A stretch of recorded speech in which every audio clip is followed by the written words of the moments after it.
Hello and welcome to the Mental Health and Gaming podcast, or the MHG podcast if you prefer. Once again, I am Bradley, and joining me this week, I'm pretty sure his partner hasn't been moaning about their cut finger for the past 3 days, but he's going to listen to me moan about her moaning. So, how you doing, Stu?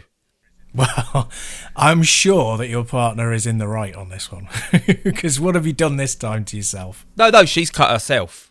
Oh, I thought you meant that moaning about your cut finger. No, we've been doing a lot of flat pack, and I'll explain why in a short while. But yeah, we're doing a lot of flat pack, and she managed to, not while doing the flat pack stuff, but when removing a bit of rubbish, she managed to get a massive staple through her finger. Ooh, nasty. Yes. Do you know, the worst cut I ever got from a blade was when I was trying to replace the blade on a sort of Stanley knife box cutter type thing. Yeah. And the plastic sheared right through like part of my finger. It wasn't the blade at all. It was like this sharp plastic thing. I've still never managed to cut myself with a blade badly. But that was as bad as a blade. Yeah. Ouch. It's worse because it's blunt and bigger. A blade's actually not too, like, if you actually cut yourself with a blade, sharp blade, it's not too bad. Yeah. Because it's clean and it's like the actual slice is like really thin and clean, so you don't really do too bad with it. It heals quite quickly. Something blunt or sort of like that's larger, like entry point, yeah, that does more damage. Oh yeah, horrible. Yeah, yeah. Not done that for a while. Saying that, I'll probably as soon as we've recorded, I'll fall down the stairs and like impale myself on a spike or something like that. Or Mel go, you want to see me cut with a blade? You want to be seen cut with a blade? Come here. I don't know why she became a Cockney gangster all of a sudden, but you know. I like it though. But yeah, no, I've been begging for that for years, really. Yeah. But let me tell you, so with one blade, I'll tell you a quick story, very, very, very, very quickly. A few years ago, going back maybe 8-9 years ago, me and Lo had both given up smoking, but I kind of I kind of started again, doing that whole I was like smoking in secret bit. And we was at an ice rink in Lee Valley one day, and I went, I'll go out and get the bits from the car so I can have a crafty one. And I'm going out, and like Lo pops out, she wanted to tell me something. And I'm like, oh no. And she called me, and she said, like, she was more angry, not that I was smoking, but I hadn't told her, because she could have done with one. Yeah. And it was, and so as we're going back in, I've gone back in, gone, bloody hell. Okay, at least it's out now. I don't have to hide. And as she's going in, a woman was standing outside. She went, what's up with you? And she went, I've only caught him smoking. And I'm pretty off with him. The woman turned around, she goes, you know what I would have done? I'd have cut him. Slight overreaction, maybe. So said she walked in and she went, I've forgiven you by that point. Blimey. I said, by the time, as soon as she turned around and said, I'd have cut him, she went, I'm done with it then. Yeah, way to put things in perspective. Yeah, I know. I would have cut him. That's mental. But yeah, I love that there's people like that around, because it reminds you that no matter how bad you get sometimes in your own head, you've never threatened to cut someone because you caught them smoking.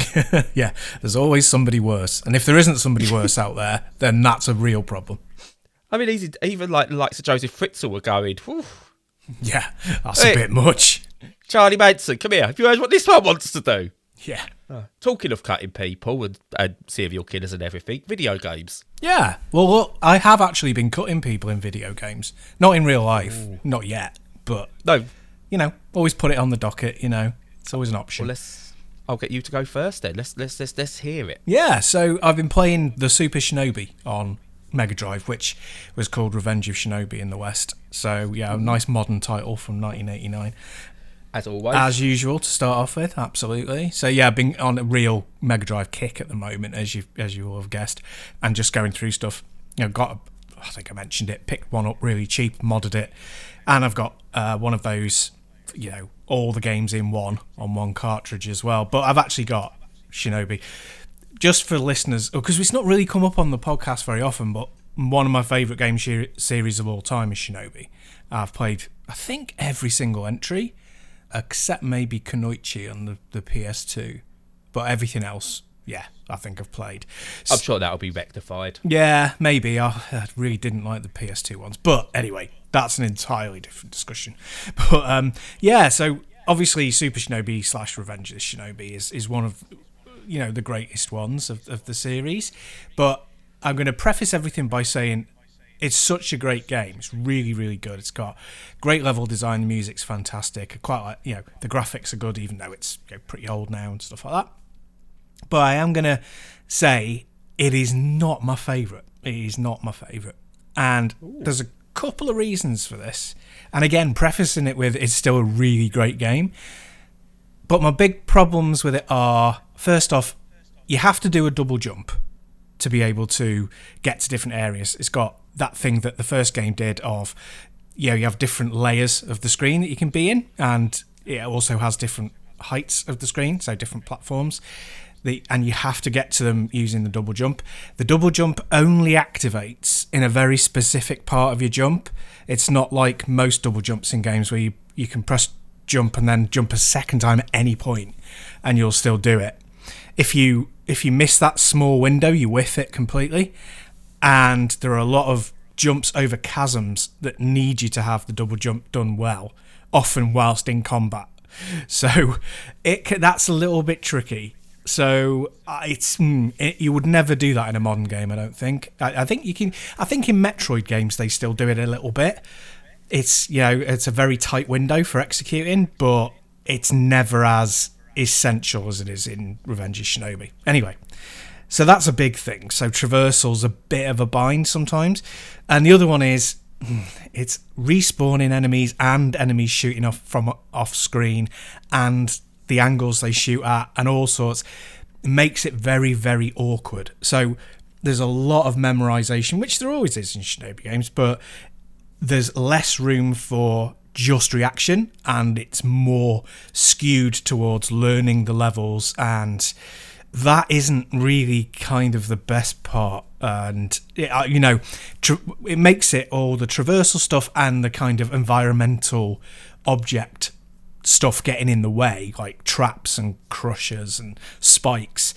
It makes it all about that, less about the combat. So it's still great, but it's not the best. It lands about maybe fourth in my list of favourites, which is a bit mad, really.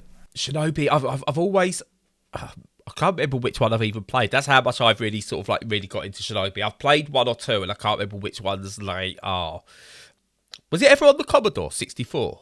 Yeah, well, Revenge wasn't, but the original game was, the arcade game conversion. And was that the one where the entire box art was like black, but it had like the eyes of the ninja through it? Well, that's from the Revenge of Shinobi, if I'm picking you up right, on the Mega Drive. But why do I remember that same visual on, unless there was another sort of like ninja style game with that aesthetic on the cover? It could have been Last Ninja. Last Ninja? Yes, that would have been it. Right. But I've definitely also played Shinobi on the Commodore 64 because my uncle, I think he liked ninjas for some reason. When he was in his late teens, maybe early 20s. But I used to go around my nan's into my uncle's room and play Shinobi and The Last Ninja and Kickoff. But anyway, there's a weird selection of games to play around there. But yeah, no, I like them, but never enough to really sort of like get into them. And I don't know why, because whenever you talk about them or whenever I've seen them, they look like my sort of game. Yeah. So I might go back and have a Shinobi kick. Yeah, well, I mean, I would start off, because like me, you're not really bothered about graphics. I would genuinely start off with the Master System version of Shinobi. Yeah. Because it's got smaller sprites, obviously, because the Master System, was a potato, as much as we love it. And so, because it's got smaller sprites, you can see the enemies coming, like, from further away, because it does, obviously they don't fill up as much as the screen. Yeah. And you have a life bar instead of instant death. So it's got, and there's weapon power-ups, more weapon power-ups, which add a bit of variety. So it's definitely, that's the first one I would recommend going to. And yeah, take it from there, see if you like it. I shall do that. But I have one question, actually, with regards to the Master System version then. What's the box art? The box art is just, obviously it's the white background with the silver grid. And yes, it's just graph paper. Yeah. That's it. And Craft paper and bad clip art. It's one. Yeah, I mean, you sold me. Don't worry. yep. And a ninja's face, and that's it. I want more games to do that nowadays. Right, not in an ironic way, not a retro style game. I want, I don't know, the next Yakuza or whatever it is, or the next Call of Duty to go full on graph paper, bad clip art. Yeah, that would be good. Just have every game should have an alternate cover that's Master System based. Yeah. Oh, do you know though? You so rarely, well, I don't. I so rarely see what the cover art actually is, because get it digitally. Like, there's the odd game that I get physically, but most of it's digital. So you're like, well, I don't know which one they went with, because you've seen it, obviously images when you're looking up reviews and stuff. Yeah. But you don't actually know what the box art is on a lot of them. I used to, in the olden days, when I was on the high seas and I was building my own boats, so to speak. Yeah. I used to go to like cdcovers.cc or whatever it was. Yeah. And you used to find loads of really alternate covers where people have put up their own versions of covers, and like you get some people who try and mimic like the Criterion collection of films and stuff like that for video games. And I don't know why I did it, but I used to just download the covers, print them out at home, even if I didn't own the game, and have them on the shelf, because like the cover, the spines they made for them, the fronts, if it just looks so good. I honestly think, and again, if studios want to make a quick buck, I honestly think there's a market for people to buy DVD cases or even big boxes of digital games they own. Yeah, and with, like you say, some community artwork on it as well, or individual artwork. Yeah. That would actually be really good. I would buy some of that. I would also buy them as alternate covers. Like, I'd actually pay for alternate covers for the games that I do own, because it's fantastic. And I did that as well. I used to print, if I hated a particular cover in particular of something I bought, I would have very often print off another one. I probably should still, because I told you that, I don't know if I told you, but the cover art for Uncharted Lost Legacy is absolutely dreadful. It's really, really poor, and I'd love to have a proper, really good, exciting cover on that one, so I might look it up again. Yeah, well, based on this, I mean, because I've been getting into the pinball stuff. Like, the artwork on pinball back glasses it is a work of art. Well, it's amazing, some of the stuff you get, because it really tells you about what era it's from. You just look at it and go, that's the 90s, that's the 70s, that's the 60s. You can just see. Yeah. And I was watching a YouTube video yesterday. It's called Forgotten Failures. And it's with film flops that people don't even remember anymore. And there's one called Adventure Point. It's a Johnny Knoxville gig, and he kind of tried to do the Jackass thing, but in an actual story properly.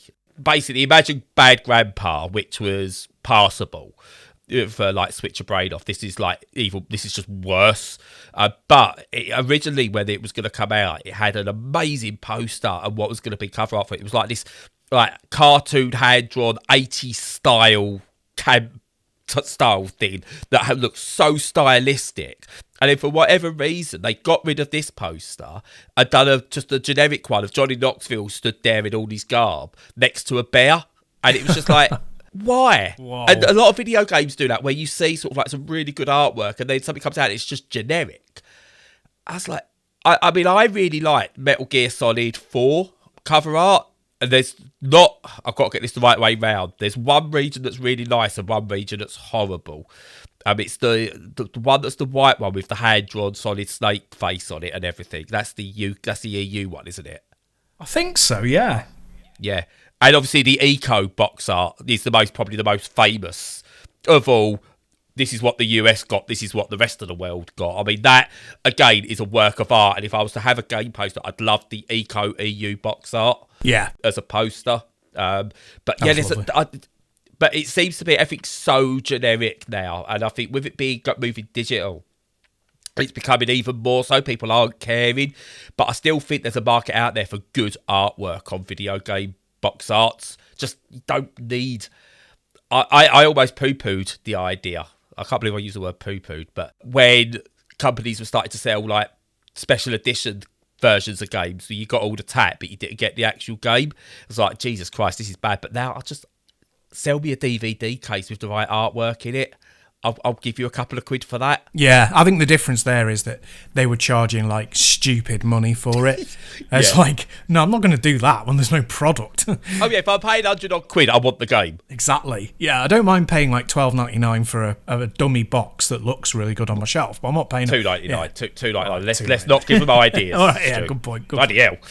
But yeah, no, all good points. And I think what's happened is, I think this is probably right, is that, companies, not anything to do with games specifically, but like all marketing, they've settled on a kind of design standard, and you'll know better than me because you web design, historically kind of thing. They've settled on a design standard and a design language that people recognise. So it's like, if you do it in this style, it means it's an RPG. If you do it in this style, it means it's an action game. Do it this way, it's a sports game. And even if you don't see the title, it doesn't depict what's going on in that game, you still know what it is. Like a really good example is Drive Club, which I've got sitting in front of me, and it's red and black. Like there's a picture of a driver in like his helmet and his jumpsuit thing just in the background, but like you can barely see it, and there's no cars, and there's but it's that design language. You could immediately see that and go, oh yeah, that red and black, that's a driving game. Just to interrupt myself there, I got it wrong, but not too much wrong, and it just illustrates my point. So it's the cover to Gran Turismo Sport that has the guy on it. There is a tiny silhouette of a car, but it's not really visible. And Drive Club looks nigh on identical. It does have a more obvious silhouette of a car, but not that much. And they're both black and red. And yeah, it's really, really silly. I'll post up comparison images on the Twitter so you can see what I mean. And they seem to have settled on that for everything, and it really stifles the creativity. Oh yeah, well, I think we'll have a deeper discussion on this another time. But it's something that's worth looking into. I mean, I've got here.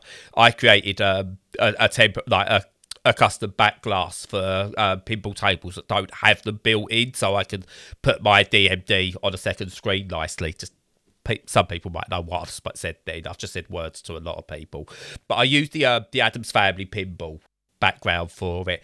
And to be honest with you, it's just as simple as there's like Gomez and Morticia, so it's like the actual Angelica Houston, and Raul Julia kind of stood there sort of like hugging the house in the background, but it's done in such a way that it feels like they've been painted.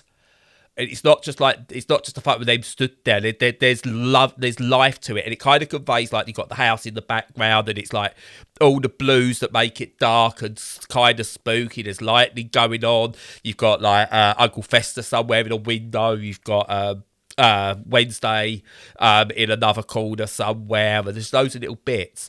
But you could sense almost like, one thing I've always found about the Addams Family was you could feel the love between Morticia and Gomez. It was always there in every version you've done it. They've managed to convey that really well. And that's conveyed in that image.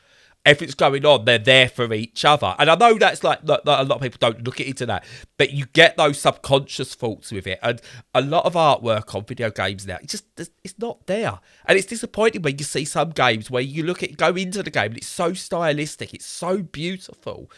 Like you said, Uncharted collection, you should look at the cover and just go, ugh. Yeah, I know. I love that kind of mural design thing that they go with in pinball. So yeah, because it's not just... It's like you do need to fill every area on that back plate thing, but you've got to do it in a way that fits the theme, and it catches the eye, and it's all kind of like with pinball particularly, it's like really overwhelming in a very deliberate way. Yeah, and you kind of pick things out over time, but you get like the mural effect of it being, this wash of colour and excitement. And I think that just needs to be brought back quite a bit in design, in general in products. Yes, no, totally agree.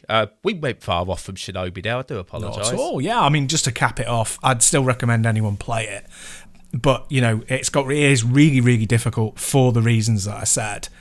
And some others as well. Like, just very briefly, there's one level where you're on a highway, and you have to jump between like the highway itself, where you can get hit by cars, and or also enemies, and a platform to the side of it, like a walkway in the foreground, where you can get shot at. And yeah, that's hard enough in itself, avoiding cars and jumping around. But knowing which side you're on is not always obvious.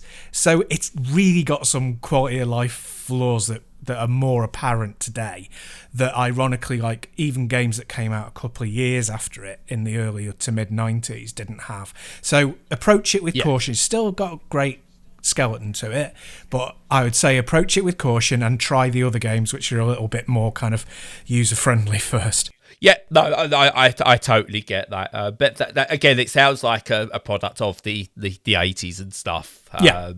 So yeah, no, again, Shinobi, it's for me, it is still one of those definitive games that defined what video games became in the end. Without it, we wouldn't be where we are today. Yes, definitely. There'd be no Ninja Gaiden, that's for sure. Yeah, I've never really played. That was a big American thing because of the NES, wasn't it? I never really played those NES ones. I might have given them a go. Yeah. But yeah, no, I know that, like, again, Ninja Gaiden was old, but I actually think Ninja Gaiden Modern has more in common with the old Shinobi than it does the original Ninja Gaiden, apart from the difficulty side of it. But yeah, I agree. There you go. So, I've been playing a game that, according to my Steam page, does not unlock for another 5 hours. Oh. But at the time of recording, I've been playing Not Tonight 2. Oh. Now, anyone who's checked the site out knows that I absolutely adored the original Not Tonight game, which was set in a dystopian post-Brexit Britain, where you play a bouncer at a nightclub, and it kind of takes essentially the only way I could put it, it's like a British version post-Brexit Papers, Please. Yeah. With a deep, twisted story that doesn't hide its political leanings in all the right ways. And I applaud them for not going, oh, let's play it down the middle. They just go, this is our political leanings, this is what we're going into. And I thought it was a really, really good game, mechanically sound, along with a really good story. And I thought they got the Britishness of it spot on as well. Now, the developers have made a sequel to that. It's Panic Bomb again developing No More Robots, rather. Again, on publishing duty. So, same team as before. Except this time, Not Tonight 2 is set in the United States. And it starts on the 31st of December 2020. So you started on New Year's, leading into 2021. And it's kind of almost like it's done as though Trump-style president has got what they want.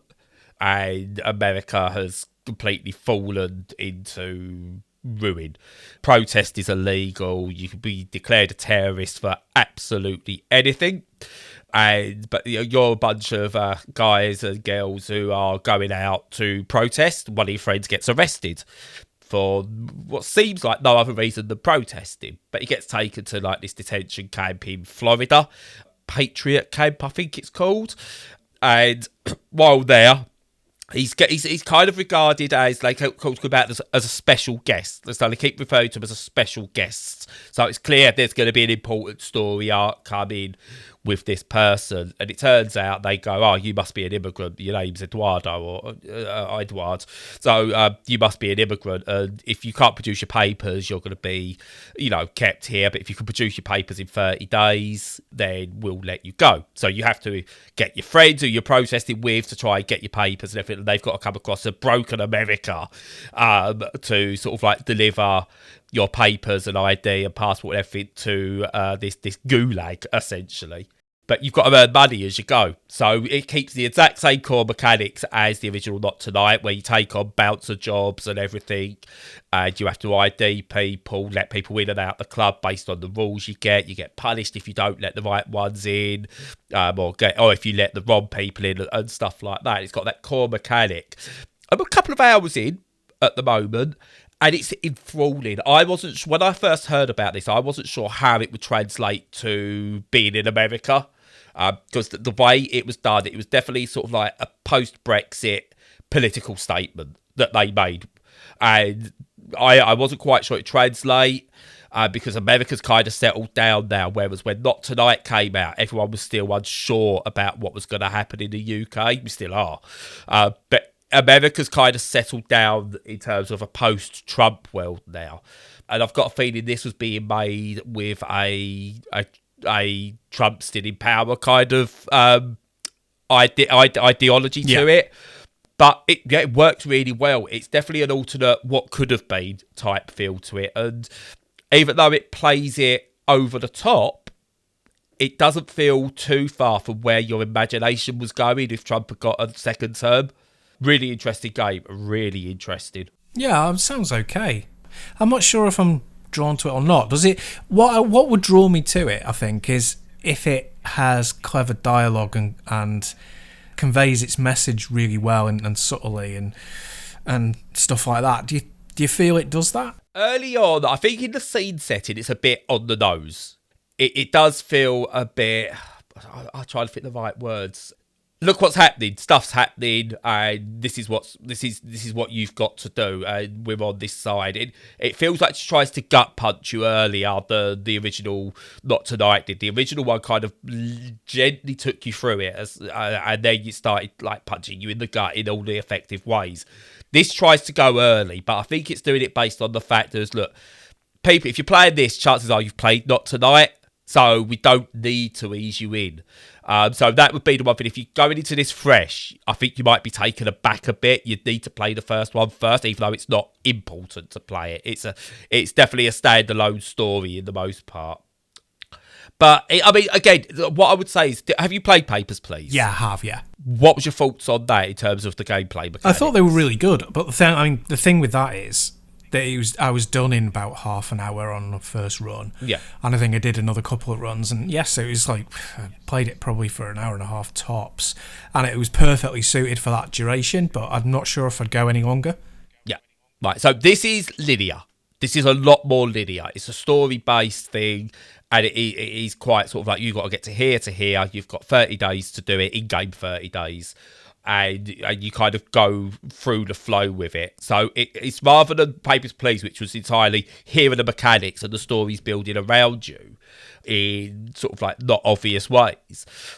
This is kind of like story beat, interactions, click here, go there, game mechanics. So, and then sort of like you use those really as a way of earning money more than anything. But I say it's got the Papers, Please mechanic, which I found really satisfying. There's something satisfying about taking IDs and that from people, dragging them, and then deciding what to do from there. But yeah, it's got a few other bits. I haven't come across all of these yet, but there's like some rhythm games and cooking type things going on. There's a few extra little bits they put in there which had some silliness to it, which I'm okay with, because the one thing I found about Not Tonight, it was bleak. Yeah. And it needed something now, because even in bleak times you can have a laugh, because you have to. We know this, like, from the mental health side of things, and I think what this has done, it's addressed that and add some fun into it in the right moment so far, which is good. There's not like a moment where everyone's grieving for something and then let's just go bowling or anything like that. We're not talking like GTA 4 style annoyances. Let's have fun at the wrong moments. But yeah, and it's what's really interesting. The ID checking's really good. I mean, I went up the first level. It went, everyone's got to be over 21. And obviously the game's set in like end of 2020, so it's like, and it comes up with something. I'm going, oh crap! I don't know when someone should have been born. My brain just could not work out what year someone was born to be 21 on the 30th of December 2020. Oh dear! I got right. There was one. It came up 1981, someone's birthday, which is the year I was born, and I'm going, are they? Look, I'm 40. Of course they are. So, but yeah, it's really good. So, couple of points to note. There's a diverse character set in there. It's when I had to go and check this, because they've written people of different nationalities and people of colour really, really well. We spoke about this a few weeks ago about how to write about people of colour. And I went and checked this because I'm like, it seemed really natural. It didn't seem like there was any shoehorning in of, oh, look, this person's black or this person's like Asian or anything like that. It wasn't shoehorned in and trying to telegraph it. But it was done in such a natural way that it wasn't sort of hiding it either. It wasn't going, I'll tell you what, they're all white characters, but we'll make this one have darker skin. You could feel the differences in culture. So I went and checked it, and in the stories, they're all written by a team of people of colour authors. Right, yeah. And that shines through. And again, it shows why we need these voices in video games more and more. The one complaint I've got does come from accessibility. It's got like the dialogue trees and everything are in like a light background, and then it's got a light font over a slightly darker background. It's got a sky blue one. It's totally like a text message style with white text on it, and I found it really difficult to concentrate for a long time on the text because it was hurting me to have to do it. Right. So, again, the one argument I would have, one complaint, is accessibility. Just do me an inverse of those dialogue boxes. It's all we need. Yeah. It'd be something like that. Everything else it's spot on. It feels spot on. They seem to have the balance right. So, it's just one simple change. If you don't want to fully voice it, which would have helped, and I get why they won't want to fully voice it, you've got to do something. So that was done there. But it's a shame because, again, the dialogue in itself is written really well and it flows really well. Even the decisions they get you to make, it flows naturally. And again, it's generally A or B decisions. And I don't know what effect it has in the long run with stuff. So far, it doesn't feel like it's had an effect. But again, I suppose it's added interactivity just to keep you going while they're talking. But yeah, it feels natural, flows brilliantly. I really like the bouncer mechanics that are with it. And yeah, just a good, solid game. Couple of hours into it. I'm probably going to finish it over the course of a couple of weeks by giving it like half hour to an hour each day. But yeah, highly, highly recommended, especially if you like the first one. Okay, cool. Yeah, nice one. Yeah, no, so just what you're mentioning about the voices of people of colour, that's really important. Yeah, I think that's great. Just to clarify, though, what we were saying a few weeks back is we were talking about how not to do voices of people of colour. Like, we wouldn't be able to say how to do voices of people of colour. We were saying, like you said, that it was very important to have those voices in because we have no idea how to write those sorts of things, and clearly most authors of these games don't either. So it's really great that they've been included. I'm glad to hear that, and that actually sways me more towards wanting to buy it than anything else. Yeah, I think again to set up. Not just because of that, but I think it's good to show that actually if you get these authors and these writers and these voices in to video games, people will buy them. Yeah. And hopefully we'll get to the point where that doesn't... I mean, it is, I believe... Let me just check the Steam page, actually. 2 seconds, because I believe it's in some of their marketing. I wonder if it's on their Steam page as well. I would be amazed if it was. I'd be very, very pleased. Yeah, no, it is. Oh, that's Under great. their features, 3 compelling stories written by a team of POC authors. Excellent. Oh, I'm really glad that's there. So that's clearly what that's going. I mean, again, this shows they're going, look, we don't care. We want to promote that this is done by a team like this, because that's going to put some people off. And to be honest, they're the sort of people, if it was me, I'd go, I don't want you playing my game anyway. Exactly. Although, unless you're open to the idea, I'd do one. Yeah. Although I can imagine it is a difficult kind of balance, because at the same time you want to bring people in who are prejudiced so you can hopefully break their prejudices. Yeah. So I think that's a really good thing that they've done there to put that front and centre. Yeah, but again, with that, you want the people who've got those prejudices, but are the ones who still going to play it, be the ones who are maybe willing to listen. Absolutely. But you could go the other way, which I thought was hilarious, was that drifting racing game, whatever it was, where they had an LGBTQ toggle on it. Right. And it had basically an LGBTQ plus flag filter. And it's set to, I think, off to start with, the filter, though it shows all the LGBTQ plus flags. And then if you switch it on, the filter, people assume that it'll turn them off completely. All it does is add more.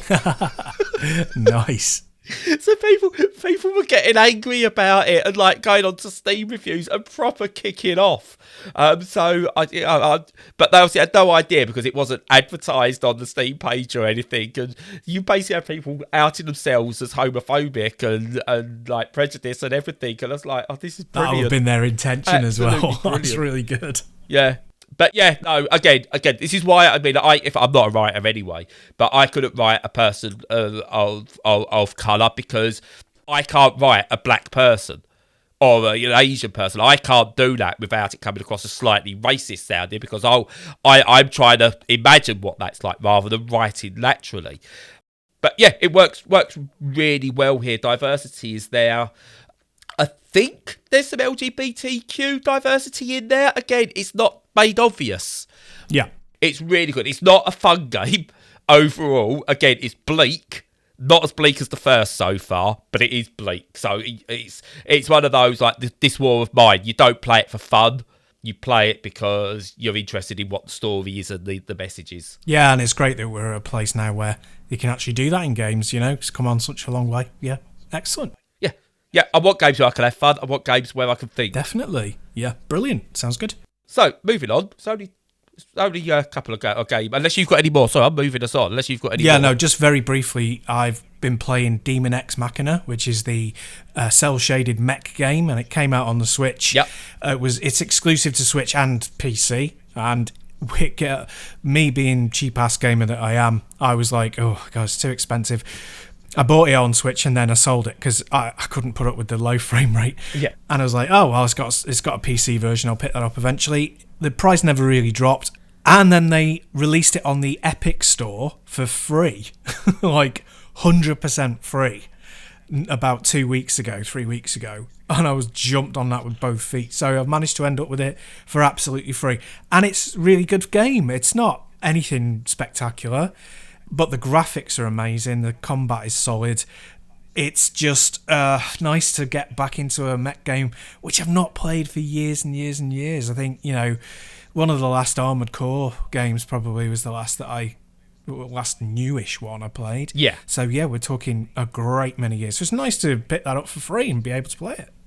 Yeah, no, I'll join you on that. I've not played the PC version. I've played a bit of the Switch version, and I don't know why I just bounced off it after a while. I think it was one of those, I kept going, I'll go back to that, and then I just never did because I was playing other stuff. Yeah. But the time I spent with it, I enjoyed it enough. Even I noticed some of the low frame rate, so that shows you how bad it probably did get at points, if I noticed it. Yeah. But yeah, I've got it for free on the Epic Store, and I keep meaning to dive back in on it at some point. Again, I don't like Epic because again, their goal is to monopolise PC video gaming, but they keep giving me stuff for free, so, Yeah. I'll take it and I'll play it. Well, if all they're getting off me is an engagement stat ticking up a number, I can just about live with that as I'm taking the product off them. And also, there's got to be some sort of tangential benefit for the developers to see that they're, people playing that game, and the chances of them being picked up to develop something else, grows from that, I suppose. They're playing a very long game, Epic. It's okay, we're not going into detail with this. They're playing a very, very long game.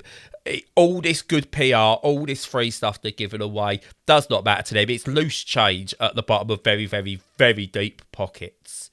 The only time we've got to worry about not getting any free games from Epic of decent value is if the Fortnite train dries up. The Fortnite train? I'll mix my analogies again. I like it, though. Yeah, no, you're absolutely right. Absolutely. What is it? Right, the Fortnite well. There we go. I like the idea of trains drying up. That's quite all shriveled. Yeah.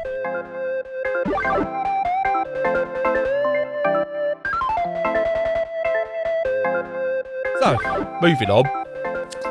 We didn't talk much about the mental health side of stuff last week.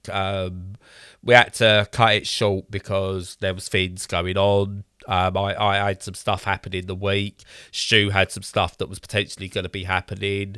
So I'm going to talk briefly about mine first, and I'll go into more detail another time. But basically, after a long fight, I finally got my personal independence payments decision through, and I got granted my personal independence payments, which is really good, on top of getting my certification for being partially sighted. And yeah, I got a nice little back pay from it. I'm not going to lie, that was worth it alone.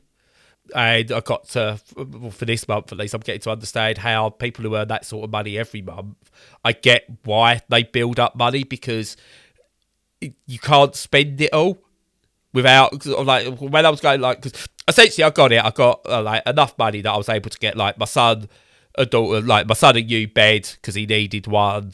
So we got him like a double bed that he can have in his room that turns into a sofa, just so that he can like relax in his room a bit more. Got a new computer desk because I was fed up of using the small battered dining table, and a new TV unit because all the wires were getting on my nerves and everything, as well as a couple of gifts for sort of like Lo and the kids and stuff like that. Lo especially for the thank you for all everything she's done for me over the past, like, God knows how long. But yeah, we had to spend up with stuff, but by the end of it, I'm going, I'm done with spending. So I get to see why sort of like the middle class and everything think it's so easy to save money, because even when I had it that month and I went on a spending spree with stuff we semi-needed, I started looking at things that I wanted and going, it's all right, I'm spent out. Yeah. Really weird, really, really weird. I thought I'd go and just like, I've got this money, off it all goes. But yeah, it's really weird. I mean, don't forget, we've had a couple of takeaways because, again, the work we've been doing around the flat meant we couldn't be asked to cook a couple of times. And sort of like, Edith needed new trainers, or she could have done with new trainers because her laces keep coming undone and she wanted ones with Velcro. And being able to go out and go, yeah, let's go and get you a pair of new trainers for 20 quid and not worrying about it. Yeah. And it does get me to thinking, that's how it should be for everyone. That's how life should be for absolutely everyone. Yeah. Yeah. No reason why not. No, there isn't. And like we talked about a while ago, it all comes down to, well, I feel it all comes down to the cost of housing, because you're spending so much of your income on housing because of the ridiculous rate of inflation that's gone on around the housing market, and, you know, private landlords renting stuff out to people instead of there being an option for home ownership and stuff like that. And yeah, that kind of knackers it, because then no matter how much you earn, well, not no matter how much, but, you know, if you're earning what would normally be a decent wage, then it's all having to go on essentials. And if all you can spend is money on essentials and on the cost of living and surviving, then that's just surviving rather than actually living. Yeah. So yeah, no, that is awful.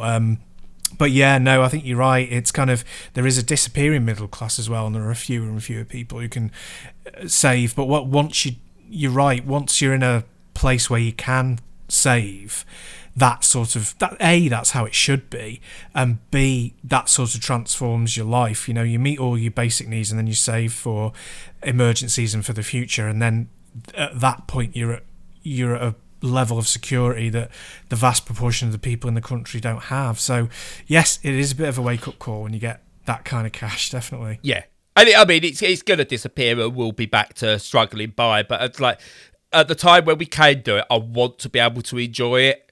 Yeah. Rather than it going, it's all just gone on bills and catching up on debts and stuff like that, and I'm still miserable because I had this money and we've not enjoyed it. Whereas I say at the moment, in the front room, we're looking around and sort of going, it just looks neater, it looks bigger, and we still want to get out of it. We still want to like move into a house at some point, but we're looking at it going, actually, it just feels better, and it makes us feel better by doing so as well. Yeah. But yeah, it's really good. I've got my white stick as well, my symbol cane. It's amazing. People take notice of that more than they do the yellow pass. Yellow pass, people don't care. White stick, most of them move out the way. Not all of them. Yeah, that's really good. Yeah. We got tutted out yesterday in Tesco. Not moving out of the way? No. The blind man was taking his young daughter to the toilet. Oh, right. And the mother wasn't. Yeah. Someone got tutted because that wasn't good. For crying out loud. I've got one person said to me I shouldn't be allowed out. What, really? Yeah. Oh my God. I don't think they think I heard me. I was popping into Costa, And if I just finished football. And I'm trying to be just a bit more independent now. I've got like the stick and everything. So I'm trying to be that bit more independent. And so Lo went to like into the little local Sainsbury's to grab a bag of crisps for Edith after football.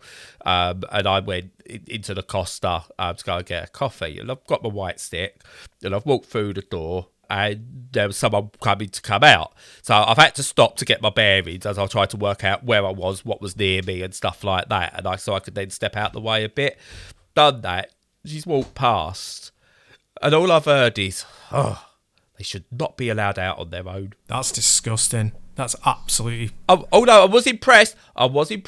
She used the right pronoun. She said they. That's something. I don't think she meant it in the way that I'm taking that. Nah. I think she meant they as in not a normal person kind of thing. But collective. I'll take that as a small win. But yeah, they shouldn't be allowed out on their own.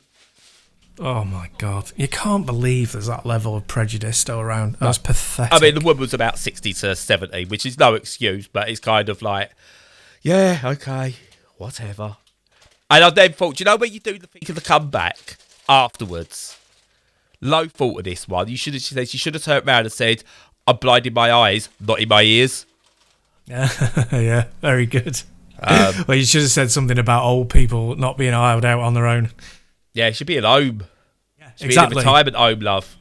Not out getting yeah. coffee for our young people. Yeah, you got it. I'm glad that you got out. I really am. Oh, that's really cool. And don't be afraid to use that stick to hit people with if they're prejudiced against you in future. Well, they've got the choice. I got the one where you could like fold it, and I didn't get that one. Or you could get the telescopic one. Right. With the telescopic, I could pretend it's a baton because I could do it. I could go, like, get threatening with it. Yeah. You could definitely do more damage with them without a shadow of a doubt. And if I do hit someone with it, and they can go, oh, sorry, didn't see you now. Yeah. Oh, did I break your leg? Oh, apologies. Yeah, I might just get a police baton and paint it white. Yeah. One of them with the side handle, and then you really clatter somebody with it. Yeah. Oh, dear. I don't want a police baton, though, because I might become prejudiced against people of colour and stuff like that, so maybe not go that far. Well, because you're partially sighted, you could legitimately say to people, I don't see colour, and then just smack them around the head. Yeah. But you're only hitting the white people. Not a hate crime if you're blind. Yeah, you're only hitting the white people. You deserve it. Yeah, definitely. That's what I would do. But anyway, I'm not the only one that's had good news.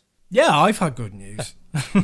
That's me. Yeah, no, I got a new job, so I've been doing lots and lots of interviews.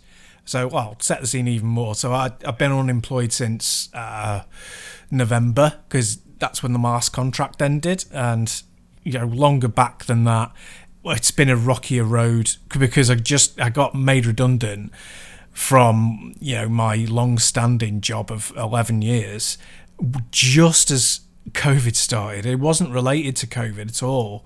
I'm in IT, and it was the typical moving your job abroad thing, unfortunately.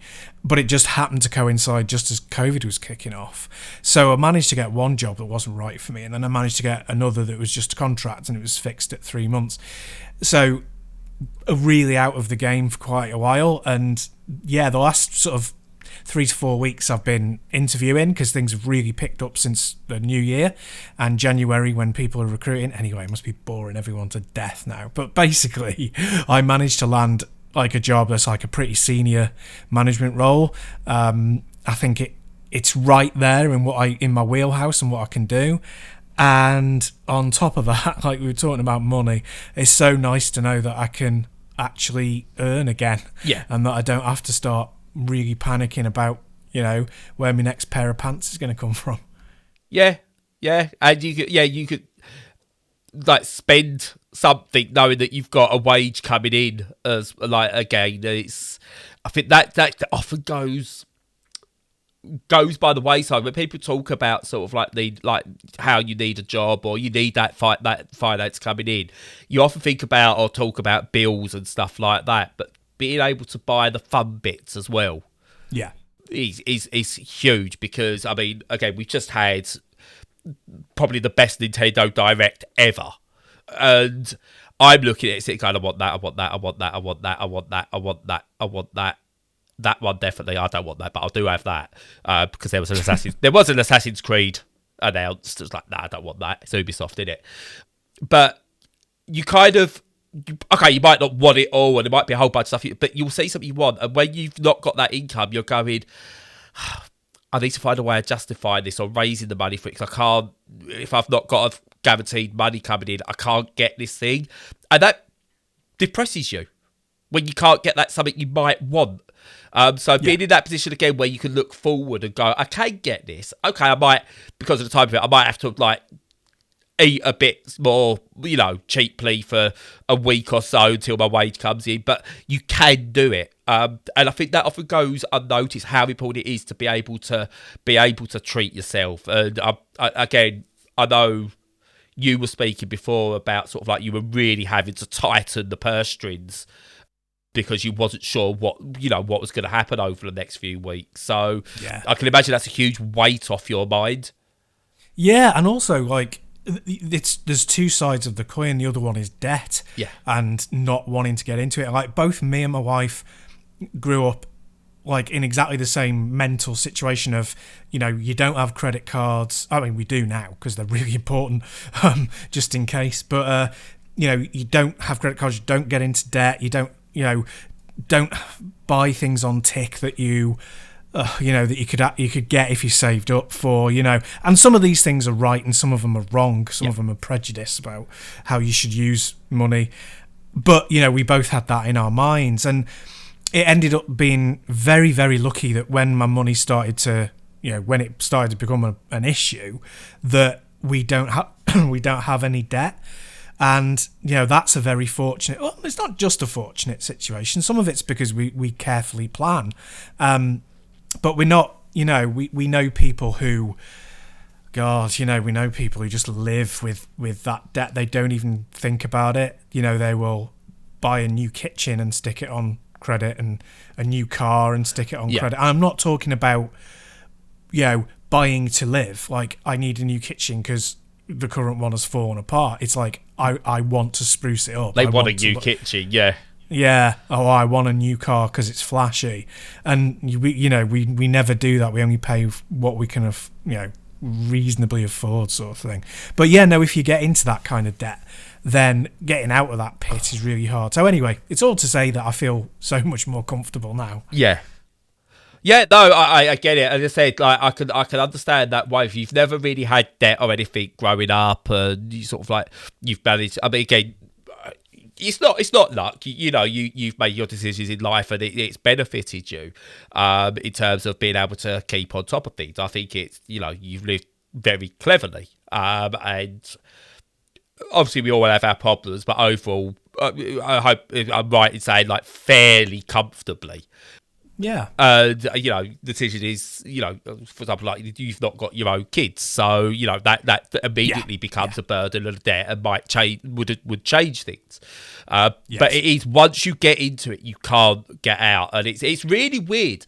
The less debt you're in, the harder it is as well sometimes, and the more you can fall into debt. I know people that have had thousands upon thousands to hundreds of thousands of pounds worth of debt and have been able to go bankrupt quite easily. Yeah. And then a few years later, they're fine and out of it. Whereas I'm stuck in a cycle, for example, where the debt builds up bit by bit. Yeah. And you can't get out of it because I'm not enough in debt to claim bankruptcy, but I'm too far in to be able to pay it off easily. And it's really well. I'm a big believer. I mean, I'm an anti-capitalist anyway. And again, the hypocrisy, you still buy things, you still want things. Yes, I do. But that's what capitalism's done over like many, many years. Of course I still want things. I'm a human. Yep. And I will buy things, and I will use Amazon and Apple or whatever. I will use those because they're the options that are there for me. Doesn't mean I can't criticise it. But anyway, I think everyone at once in their life should be allowed a reset button on debt. Yeah. When you take that, is up to you. You are allowed one reset. Right. Yeah. Where you could go, look, I've messed up. I want to start again. I'm pressing my reset button. Wipe all my debt. Anything else I accrue after that, that's on me. Well, that would be lovely. I can't see it happening, but it would be lovely. No, it won't happen. Same as universal basic income would be lovely. It's not going to happen. Yeah, in which case there would be so much less debt. And you should, again, it's down to the lawmakers and the politicians to make accruing debt much more difficult. Because I think one of the big problems was in the big financial crash of 2008, there were lots of opportunities to punish the banks and to change the law around how they lend, because of the subprime thing in America and things like that. Yeah. And they didn't take those opportunities and they bailed them out. And, that really set the course for still being allowed to run up tons of debt. Yeah. Because if it was much more difficult to get your hands on credit for things, then people would live within their means much more. Now this is starting to sound like I'm criticising people for not living within their means, and I'm not. No, I agree with you. You're not sounding like you're judging or anything like that. I know exactly what you're saying with that. Yes, exactly. It's so, yes, you need credit for things that you can't immediately afford, but it's the more problematic debt is people, like we said before, people who have a certain level of income and then they decide that they want to, and not unreasonably because of our society, want to have something better. And so they've got, they're living in almost near poverty, but they're driving around a brand new, Mini Cooper or whatever. Yeah. And it's really weird. And I say, you said about sort of like, it's on the government and the lawmakers to sort of like make the changes. And they won't do it. And they'll claim it's difficult and everything. But if everyone just leans in just a little bit, just listen, right? I'm going to let you in on this secret right now, okay? Go on then. Right. Money isn't real. It's made up. Just putting that out there. I know. It's a made up thing. We could wipe out, the governments could wipe out every single debt in the world right now, today, this very second, and then start again for everyone, and nothing would be lost. Because you often go, I still believe, if you used to say to people, look, everyone gets a standard of living. If you want to work and put your skills to the test, like to do things skillfully and make things, you will get bonuses. You could earn, you could go and get that brand new TV. You've been working, you've been doing that, go and get it. That's spanking new TV. You can go and get that day one. People who are not working, fine, you can still get it, but maybe do something to earn it, to earn the benefits, the extras or whatever, or take what the people are then passing down. You'd still have that hierarchy to a degree of people who are willing to go and do things. But then also, like, you don't have CEOs. It's like CEOs just sitting at the top, doing nothing, but still gaining all the money. Those who actually work gain the extras. I guarantee you, I absolutely guarantee you, if you was to have a reward system for people doing jobs, people would do those jobs still. And probably more willing to do those jobs if they're getting it for reward rather than having to pay bills and rent with that what they're getting. Yeah, I think that at the moment we're at a stage now, and they've called it late stage capitalism for a long time. Yeah, and what that actually means is end stage capitalism. Yes. Like we very much, it feels like it's coming to an end, and the reason why it feels like it's coming to an end is partly, obviously, the ecological crisis, which I can't talk about too much because it just depresses me so much that I can't function. But onto subjects I can talk about without starting to cry. We're talking about people who generally were happy as being part of a capitalist society now turning on it because they know that they can't live, basically. The way that it works doesn't work, and it's stopped working, and it's reached its end point. And so it's actually, that's pretty positive. And all change is kind of brought out of conflict, so there'll be a lot of conflict before it really dies. But it's good to know that people can see a different way, and eventually we will get there, which is really nice. Yeah, but I'm going to do this one last thought, and then I'll close myself out. But lovely story on local London news a couple of days ago. This is why I know we're going to, like, my kids are going to be all right, because the teenagers now, they're all right. They get it. Somewhere, I want to say Lambeth. I don't think it was Lambeth, but it was in sort of like one of the slightly poorer areas of London.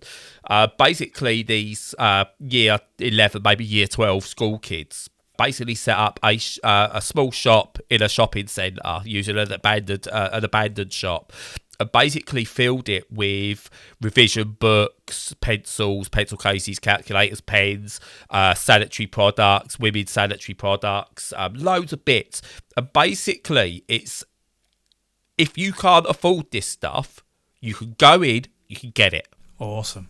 And that's what it was. There was no charge. You could use the revision books there, leave them there for other people. You could take them away if you had to. The disposables, so like the shower gels, toothpaste, toothbrushes, like you just took they were yours. And like let's say, like people, they're not. Cause big worries are people will come in and just take it. People won't actually. And you can tell if you've got someone turning up in a brand new, real fur mink coat or whatever, to complete jewellery everywhere and flashes of cash, and they're coming and going, I can't afford a revision book. You can probably tell them to do one. They become a bit more obvious. So people generally won't unless they really need to. And these kids were talking about, it's not about earning money. It's about making sure everyone gets the opportunity to do their best. It's like I said, like you've got kids who are going into GCSE that can't eat properly. They're not washing properly. They can't get the right revision books, and then they're not going to get the grades that are needed to then get the best of themselves to go out and get the good job. So it's just the cycle repeats. And these are like 15, 16, 17-year-olds. And these are soon, as long as they don't get corrupted, these are soon going to be the generation, the kids that are in power. I can't see how the right are going to stay in power as they are. When you look at kids, their eyes are open. Yeah, I think you're right. It's got to turn around. It's got to turn around because I can't... Whereas you look at it now and go, that generation, maybe sort of like 8 in 10 of us are right-leaning, for example, because that's what we was brought up knowing and stuff like that. I see that's a swinging kids. I think so many kids are left now, which is why the right are pushing so hard, because they're trying to corrupt as much as they can before they know it's too late. Yes, absolutely. I think that it's gone beyond like party politics to a degree. Yeah. And it's like there's the people who are exploiters and the exploited. And I think that a lot of young people, a lot of Gen Z feel like they are the exploited and that there are different things. There's just a different way. And it starts with giving back to society as well as, because if you're in a privileged position where you can do something about it, because that is a privilege, then you should do, because it's going to make everything better for everybody. You're sick of you're seeing your parents struggling, sick of seeing your friends struggling, sick of seeing the planet struggling, and you just want to make it better because it will make everything better. So yeah, I totally agree. I think that's wonderful, and definitely feel that's the way that it's going. Yeah, so I see a positive future, maybe not for us, definitely for our kids and that generation. Yeah. And if you want proof that this is the case, look at the likes of Trump, look at the likes of Boris Johnson, look at the likes of Putin try to destroy democracy, because they know it's coming. Yeah, I'm going to shut up now. But yeah, no, that's a good discussion. I know it was wide ranging, but they're important, which means unfocused, basically babble. But I think it is a good one. It's great that we've both had something good happen in such a difficult time. Yeah. Like, it doesn't stop there being lots of awful stuff going on in the background that we have to face, and cope with and deal with, but also, society in general. But it's really nice to reflect on some positive stuff that we've probably properly earned. I mean, you definitely, but I feel like I've earned my job through my experience. Yeah. So it's nice to have. It's been a long time. So and it's good to hear you got a bit of chirp in your voice, which was lacking for a couple of weeks. Yeah. It's hard going. Yeah. I mean, obviously, you still like with professional. We're not professional, but you still, we got through this. But you could hear you were slightly down in your voice. So but there's definitely like a chirpiness back that wasn't there for a few weeks. Yeah, it does start to grind, doesn't it, after a while, Yeah, it's a real problem after some time. So yeah, no, that's really good, and I'm looking forward to the rest of the year now, which is nice. Good. Cool. So, on that note, I think we'll leave it there. So, as usual, follow us on all the socials, join our Discord if you'd like to carry on the chat. Look at the new YouTube content that we're putting out. We're doing stuff every week. Well, Brad is. But there's always new stuff going up, so check it out. And in the meantime, stay safe and stay sane.